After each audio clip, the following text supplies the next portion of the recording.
প্রিয় দর্শক, এই চমৎকার ডিজাইনের সালোয়ারের মুহুরিটা কিভাবে সেলাই করবেন জেনে নিন। সাধারণ প্যান্ট সালোয়ার যে নিয়মে কাটিং করি একই নিয়মে কাটিং করে নেব, লম্বা থেকে 2 ইঞ্চি কম।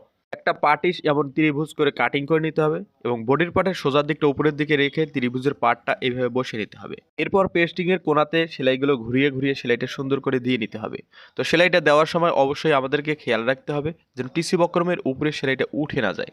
শুরু থেকে শেষ পর্যন্ত আমাদেরকে এই নিয়মে পুরো কাপড়টা সেলাই দিয়ে নিতে হবে। এরপর কোনার বাড়তি কাপড়গুলো এভাবে সমান করে কাটিং করে নিতে হবে। আপনি যদি আমার এই চ্যানেলে নতুন হয়ে থাকেন তো অবশ্যই চ্যানেলটি সাবস্ক্রাইব করবেন এবং ফেসবুক থেকে দেখে থাকলে একটি ফলো দিয়ে রাখবেন। এরপর প্রত্যেকটা কোণা আমাদেরকে এইভাবে সুন্দর করে উল্টিয়ে নিতে হবে।